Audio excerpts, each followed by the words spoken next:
Today on So Sonic, we're talking about the new Navy Blue album, The Sword and the Soaring. If you like music and discussing it, make sure to like and subscribe. But thank you very much for watching. Now let's get into The Sword and the Soaring by Navy Blue. Sage Gabriel Carlos Atreyu El Cesar, better known as Navy Blue, is a Brooklyn rapper who cut his teeth in the alternative hip-hop scene by producing for artists similar to himself, such as Earl Sweatshirt and Billy Woods and Elucid of Arm & Hammer. And ever since his rise in popularity in the 2010s, he's become a staple of the abstract / alternative hip-hop scene. You can of course always make comparisons to artists such as Earl Sweatshirt when it comes to Navy Blue, but his last album, Memoirs in Armor, reminded me of Earl Sweatshirt to a greater extent of his other music. I kind of think of it as like the some rap songs of Navy Blue, but I think on this new album, The Sword and the Soaring, Navy Blue really comes into his own voice and really establishes his own unique sound that's different enough from everybody else, but still maintains those similar qualities that is going to attract audiences of those artists. This album kicks off with the very dreamy and soft intro track, The Bloodletter, which features this very beautiful piano. It's a very simple beat. It serves well as the intro to the sound of this album, and it flows seamlessly into the next track, Orchards. This track kind of plays as an extension of the intro track where there's an added drum beat. It's a little more upbeat, a little more lively. I really love the drums on this track. I love the tone of the snare. I love the ride cymbal hitting on 2 and 4. It makes for a groovy beat without being too busy or anything like that, and it lets Navy Blue flow without interruption or distraction, which is kind of a reoccurring theme on this album. There's a lot of simple kind of stripped back beats, but it serves the album well because Navy Blue is rapping about very personal, very intimate things on this album, such as on the third track, God's Kingdom, where Navy Blue is rapping about the death of his uncle and how he hasn't really felt alive ever since these events. His writing is super personal, very intimate, and it's so good that it really demands the listener's attention. The track is also produced very well. It reminds me of like an MF Doom type beat. I especially love the production on the next track, Sunlight of the Spirit. It's got this beautiful flute carrying the melody that reminds me of something like The Great Pumpkin Waltz by the Vince Guaraldi Trio from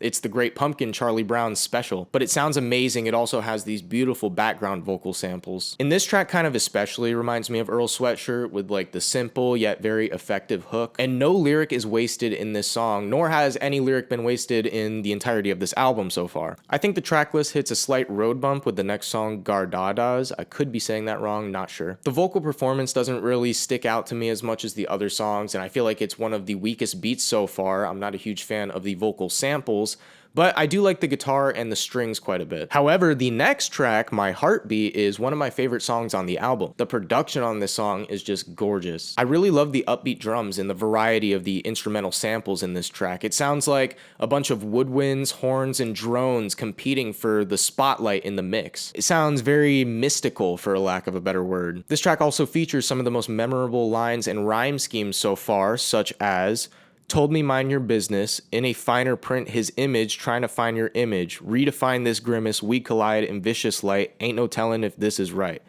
That's a great rhyme scheme. Navy is deep in the pocket here. The next song, Tale of Truth, has these very rich, atmospheric string samples that remind me of Alchemist production. And I kind of get the same vibe from the track Kindred Spirit, which has this very lovely sax sample and very eerie, grainy background vocal samples. It's a very slow and relaxing song, you know? It's like the song version of smoking a blunt on your front porch at sunset, you know? The hi-hats are like a metronome or a tick of the clock, you know, just slowly pushing things along. The track Illusions has these swelling string samples that are very bittersweet. It kind of sounds like ethereal and dysphoric at the same time. Following Illusions is probably one of my favorite tracks on the album for maybe obvious reasons, which is 24 Gospel featuring Earl Sweatshirt. This is a great song, great beat.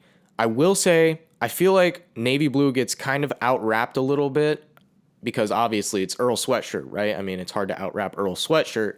But that being said, their styles complement each other so well that it doesn't really matter too much. It's like both of their verses kind of combine into one entity, one combined entity. And I've loved them together ever since they started making music together. I mean, one of my favorite Earl Sweatshirt songs is The Mint off of Some Rap Songs featuring Navy Blue. And not to glaze Earl too much on this Navy Blue album review video, but his writing is just so beautiful here. It's so poetic. His rhyme schemes are some of the most unique and intricate in the game right now. A few lines from him that I particularly like in this song are, "Swift on my toes, stick with me, pick up the tempo and pulse, the ninja blenders spin 'em until they pulp," and then, "Thin Lizzy, the boys back in town, the villagers know, Sin City local, kiss the ground, I've been here before."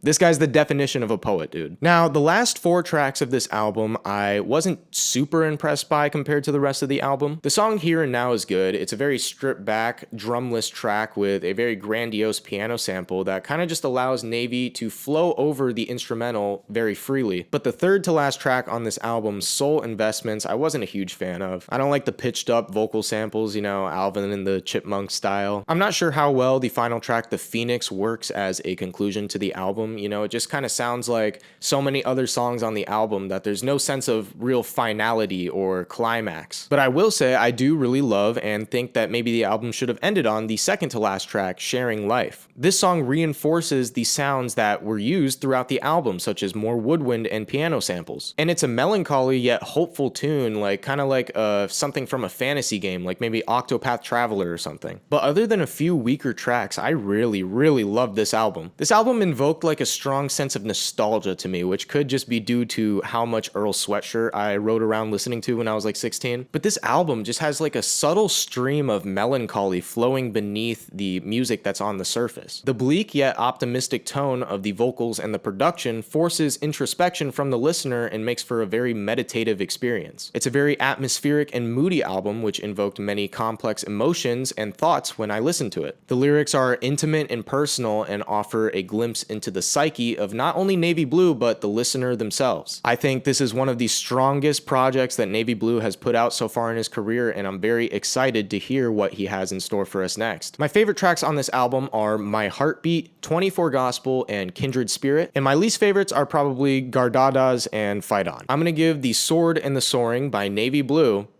an 84. I really love this album. Good job, Navy Blue. It is a banger. I've got the banger bucket hat on to show that. But let me know what you think of this album down in the comments. If you like this review, make sure to like and subscribe. If you hated this review, make sure to call me stupid in the comments and subscribe to do it again next time. If you want to watch some of my previous videos, some of my previous reviews, I'll have one right here and right here. But thank you very much for watching. I really appreciate it.